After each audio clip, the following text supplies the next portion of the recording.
성부와 성자와 성령의 이름으로 말씀드립니다.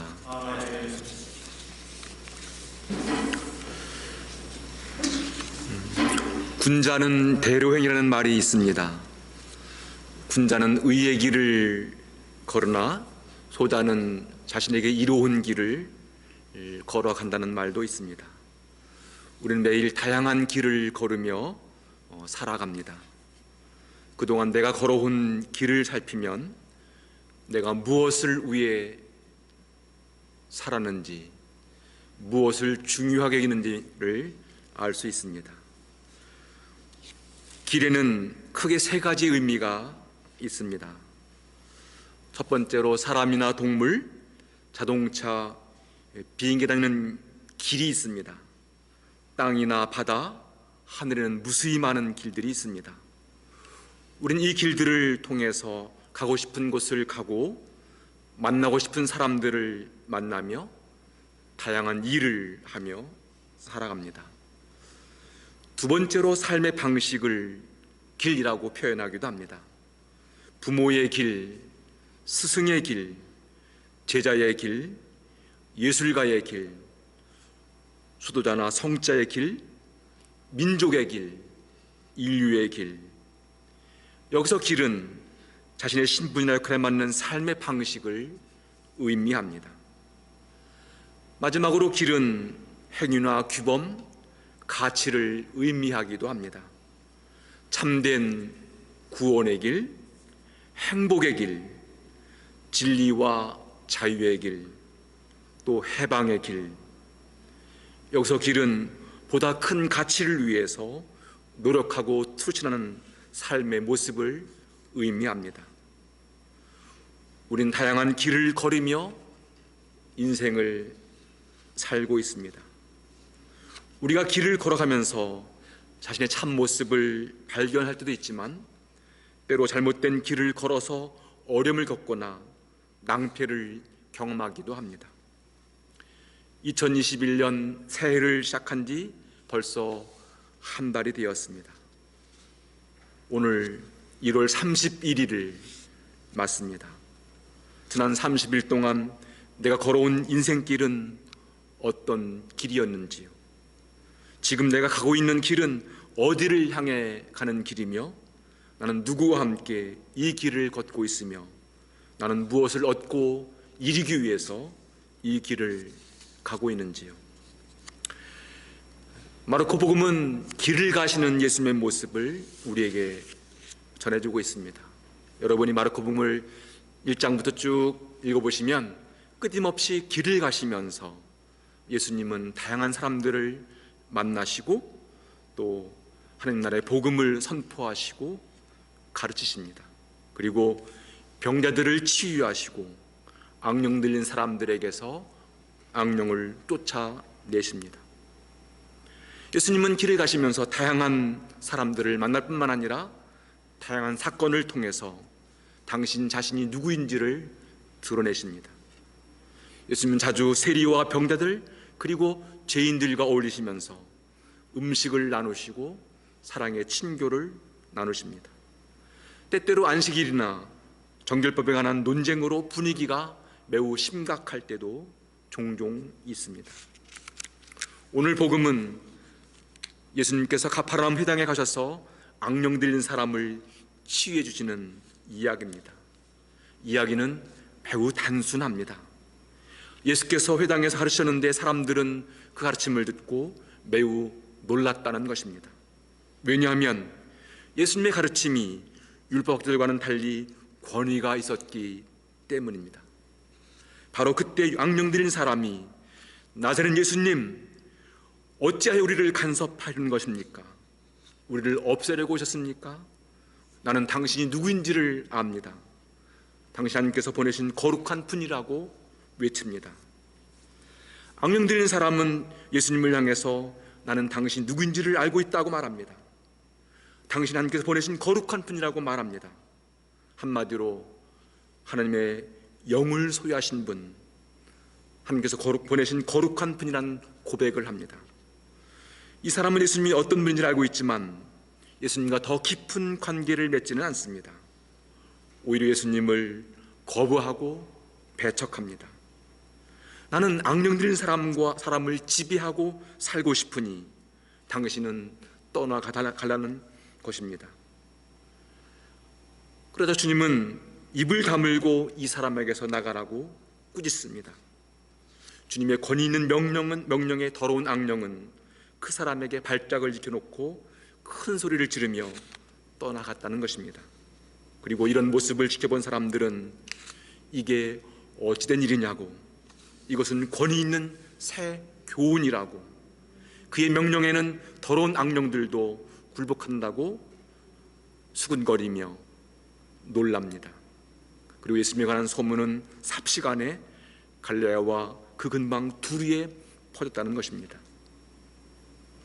예수님 길을 가시면서 여러 가지 일을 하셨지만 특별히 가르친 일들을 가장 많이 하십니다. 마르코복음은 무려 17번이나 가르치다는 동사를 사용합니다. 그리고 11번이나 예수님을 가르치는 선생님으로 표현합니다. 예수님의 가르침은 율법에 관한 이론이나 지식 전달을 위한 강의가 아닙니다. 이것만은 반드시 믿어야 한다는 믿음의 내용이나 어떤 교리를 가르치는 것도 아닙니다.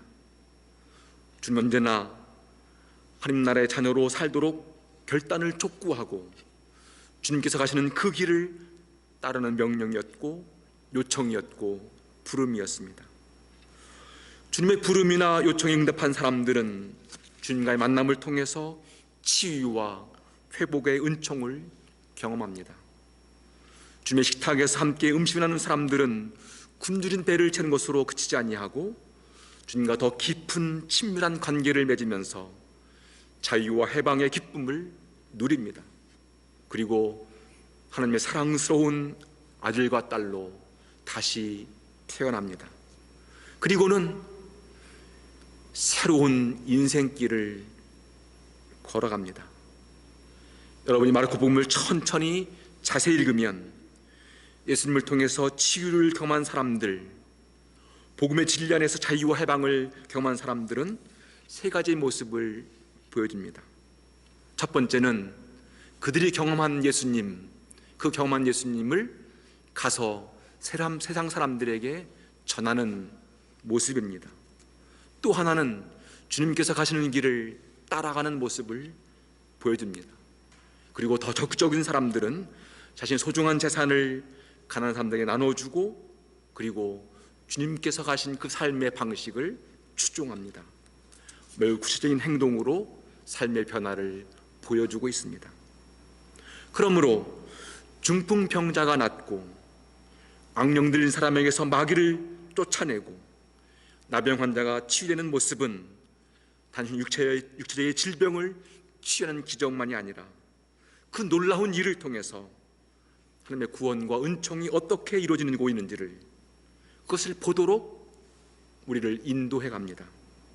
그 구원의 은총을 통해서 하나님의 나라가 어떻게 이루어지는지를 보도록 우리를 이끌어 갑니다. 이런 의미에서 주님의 가르침은 인간의 숨은 능력을 개발하거나 유익한 정보를 전달해 주는 것이 아닙니다. 어떤 믿음의 내용이나 우리가 꼭 알아야 할 교리를 전하는 것도 아닙니다. 주님의 가르침은 매우 분명하고 확실합니다. 지금 주님의 권위 있는 선포와 치유를 통해서 그리고 명령을 통해서 무엇이 이루어지는지를 보라는 것입니다. 지금 이 명령을 통해서 하나님 나라가 너희에게 다가오고 있다. 아니 지금 너희 가운데 이루어지고 있다는 것을 보라는 것입니다. 하나님 나라가 지금 여기에서 이루어지고 있다는데 너는 어떻게 할 것인지 그 주님의 부르심과 요청과 가르침대로 따를 것인지 아니면 여전히 내가 살고 있던 방식과 내 삶의 자리에 머물러 있을 것인지를 고민하라는 것입니다.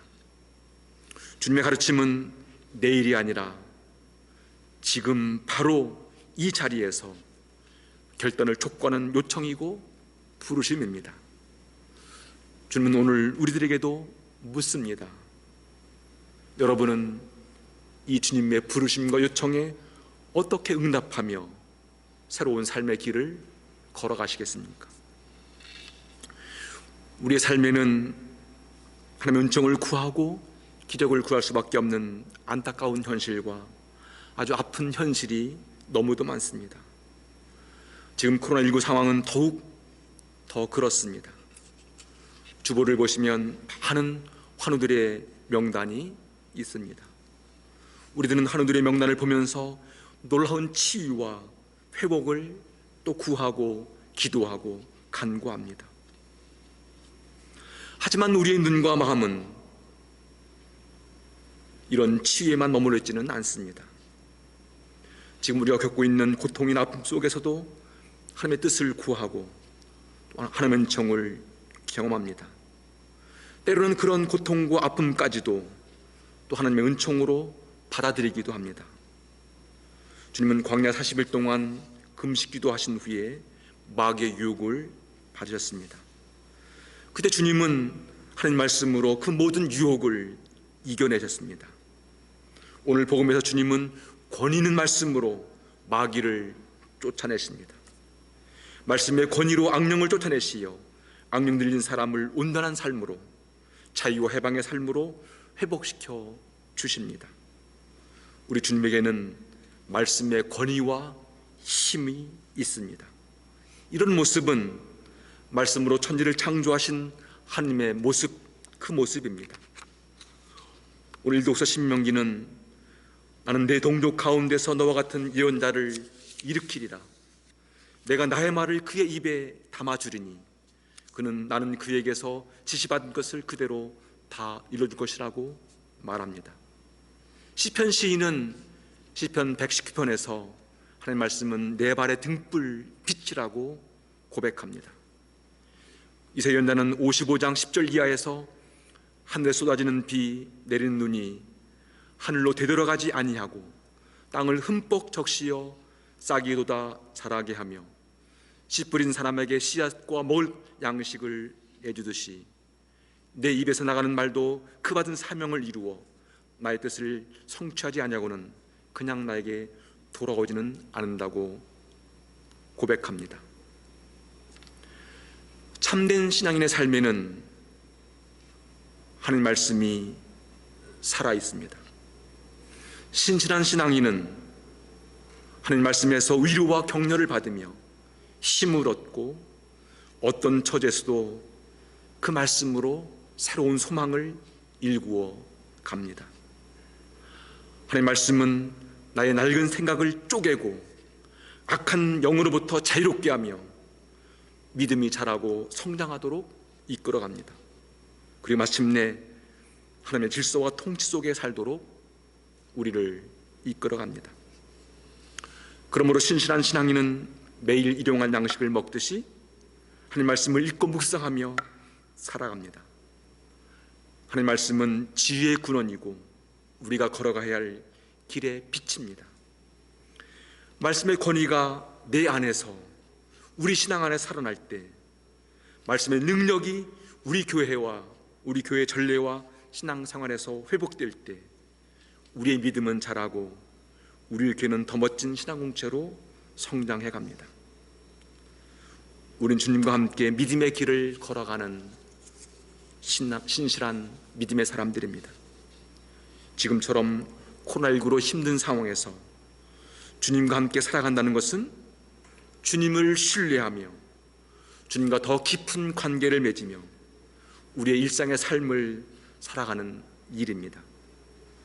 우리가 주님을 하나님의 아들이라고 믿고 고백한다면 주님께서 가신 그 길을 따라가는 일을 즐거워하고 기뻐하고 그 길에서 삶의 희망을 발견해야 합니다.